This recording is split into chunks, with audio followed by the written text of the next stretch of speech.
Ladies and gentlemen, welcome to Topics with Mr. Javadi. Today I am at Babaee Rug Gallery in Boulder, Colorado.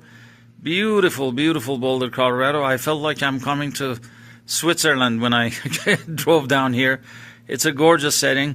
And I am with Masood Babaee, right? Yes. Masood Babaee, the owner of this store. It's a beautiful Persian rug store. Masood, thank you very much for having us here. Thank you for allowing us to do the show here. Thank you. You came all the way from Fort Collins here. We appreciate that. Not a problem, sir. So, Mr. Masood, when did you start in the carpet business? What year was that? But this store has been opened in 1994. Mm-hmm. But I came into this store 2004. 2004. 2004, I'm here. But before that, I was involved, in rug and furniture in Boston, Massachusetts. Oh, in Boston? Yeah. Wow. This, yeah. Yeah. I went to a school over there, and then, I had a different, I had a video store before Blockbuster was around anyway. But, I drive somehow to the rug business and furniture, and then I came here 2004. The stuff we have is, Persian. When we call it Persian, you mean by Iranian rug, we have a lot of them. But right now, it's a lot of other stuff around, like from India, Pakistan, Afghanistan.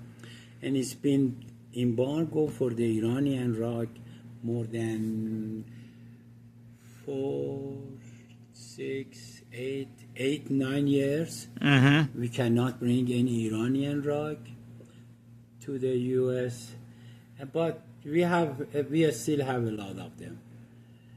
And all the stuff I have is hand knotted. I don't have any hand tufted or machine made. And also I have some flat weave. We call it kilim or dori. And most of the stuff, it's wool, a few pieces, maybe silk and wool and silk. So, I'm sorry, go ahead. No, that's it. You go ahead.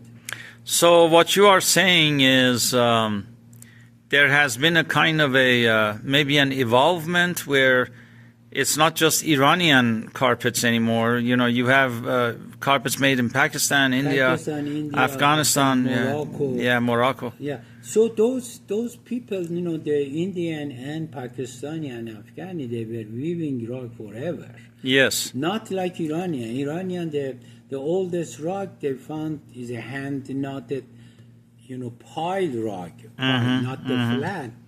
Is 2,500 years old. And that's right now is in the name of the rug. They put it Pazirik because they found it in location in Siberia named Pazirik. Okay. And then that rug you can see it in Hermitage in Petersburg.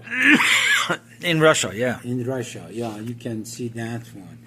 But yeah, it's many stuff. They copy from Iranian. Most of the stuff is the design is from Iran, maybe 80% of it, and some like the one behind me. Yeah. This design is from Turkey. Mamluk. Oh, it's beautiful. This is made in Afghanistan. Oh. But that's from Turkey's Mamluk. They call it Mamluk. Mamluk was the dynasty in 16th century, 15th, 16th century, ruling the Syria and Iraq. And that's belonged to that era. Not this one. This is reproduction of that.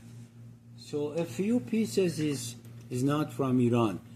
Is not originated from Iran. But most of them is originated from Iran. But the idea of these beautiful carpets, the idea that you have it in your house, have a beautiful cup of tea, things like that, that's very, very Iranian.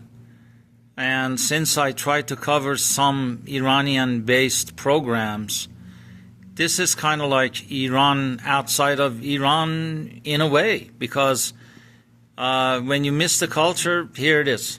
Yes. You have it, and you can put it on the floor, you can put it on the wall. They're just so beautiful decorations. But the tradition also, and you very beautifully explained, is favored in the West. I mean, I know Germany and Austria, they are really big into these types of carpets. But now in the United States, that's kind of growing, isn't it? Or is it? It's growing, but unfortunately, as I mentioned, it's been 9-10 years. There is embargo over the Iranian goods, including the Iranian rug. So it's not coming. And one of the, in past 20, let's say 25 years, the United States was biggest imported of Persian rug. Oh, really? Iranian rug, yes. Wow, I didn't know that. Compared, because why? Because it's something new. I mean, in less than 1930, was a lot of Iranian rug was coming to a state, but you could see it in New York, Washington, Chicago, and San Francisco, most of them. Mm-hmm. But after that, that's beyond the night, after World War II, so it came to the others.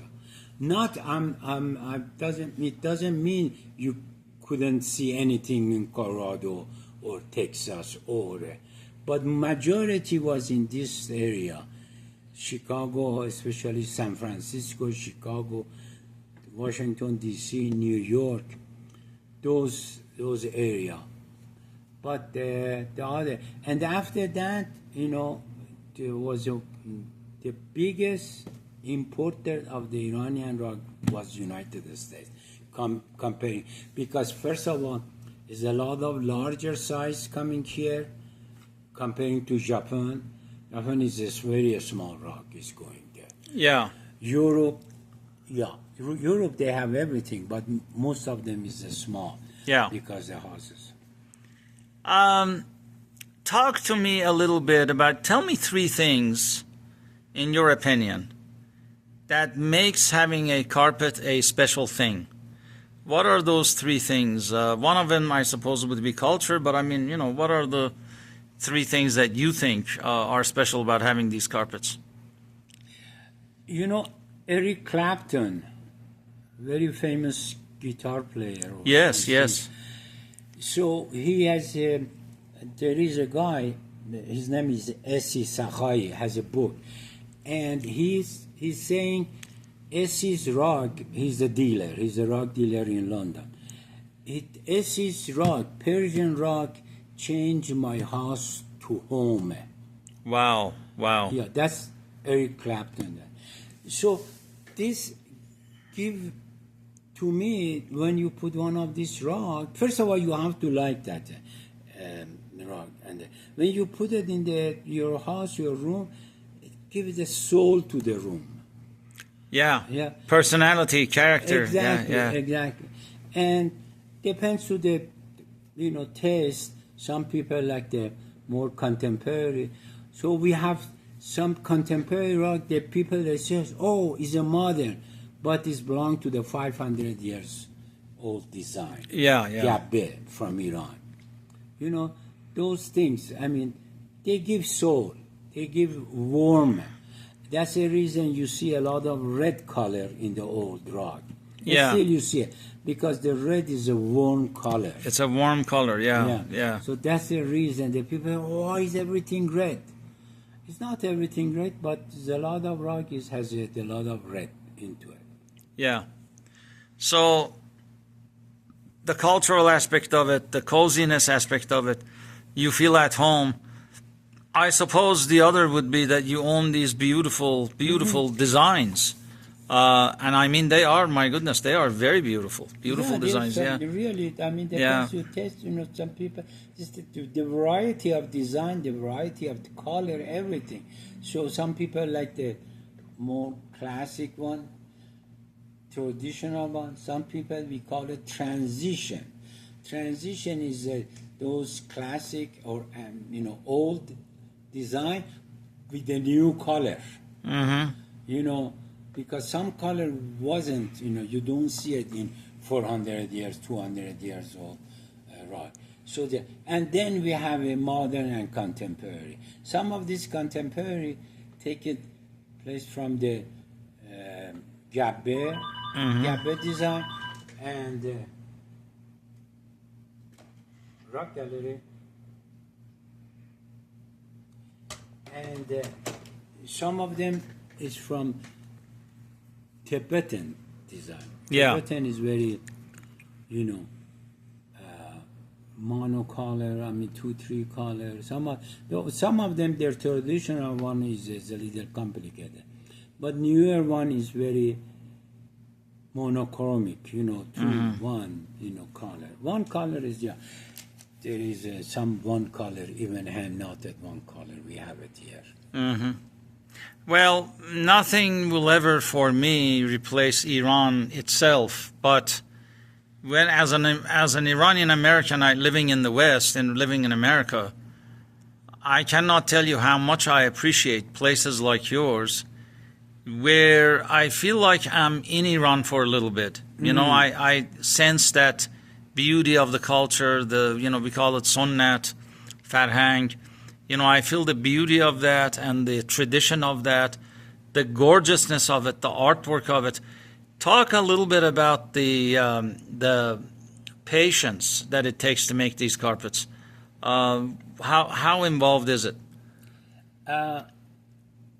Each artisan can do 5,000 knots per day. 5,000 knots per day. Wow, wow. So the rug behind me is a 9x12, and let's see how long it takes to make this rug. 108 square foot times, that's 400 knot per square inch actually.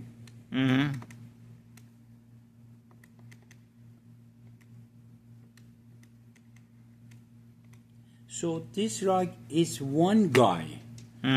One guy do it. It takes 3.5 years to make it. Wow, wow. But because of the width, 9 feet, is not one guy sitting on it. 4 guys can sit and make it. So it takes 9 months to produce this. Wow. That's beside the hand spinning wool, the shearing, the dyeing, and the finishing. Finishing is not that takes that long. 2-3 days, they can wash it, they can shear it, but the weaving takes time. Yes. Well, my goodness, you just told me 9 months on this 9 one. months for 4 guys. 4 guys. Yeah. Because if it's so divided by 365, it's a 3 years. 3.5 years for one guy. Wow, again, wow. Because the rug is big this way, the width is 9 feet, 4 guys can sit and weave together. And what about, I have heard from my father, God rest his soul, he's passed away now, but I used to hear things like, because my uncle used to be in carpet business in Germany, and but I have heard over the years that there are stories in these carpets and so on.